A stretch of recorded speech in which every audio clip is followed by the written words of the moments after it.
আসসালামাইকুম এভরিওয়ান।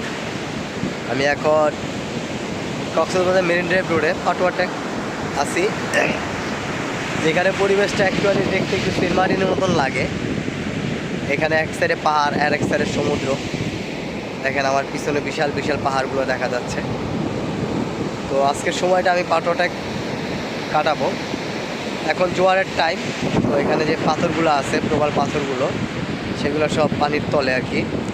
তো ভাটার সময় পাথরগুলো জায়গা উঠে এবং দেখতে অনেক সুন্দর লাগে।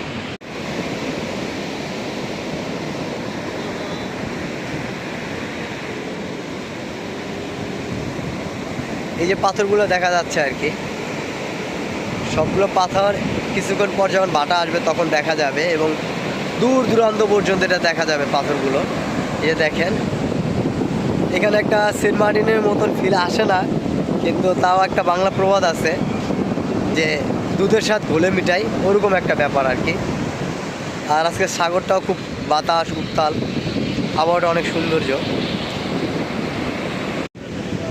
এই যে পিছনে দেখা যাচ্ছে পাহাড়গুলো হিল, দেখেন এখানে সৌন্দর্যটাই এইটা যে এক পাশে সমুদ্র আরেক পাশে পাহাড়, একসাথে দুইটা সৌন্দর্য উপভোগ করা যায়।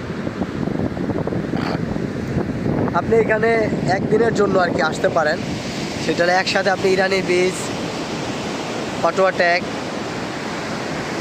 এবং হিমছড়ি একসাথে আপনি ঘুরতে পারেন। এখানে সিএনজি বা অটো রিক্সা আসা যায়, ট্যুরিস্ট বাস আছে এবং ট্যুরিস্ট জিপ গাড়িগুলো আছে, ওইগুলোতে আপনি আসতে পারবেন। অটো রিক্সা আপনাদেরকে 1000, 1200, 1300 টাকা নিবে সারাদিনের জন্য, সিএনজিও 1300-1400 টাকা নিবে।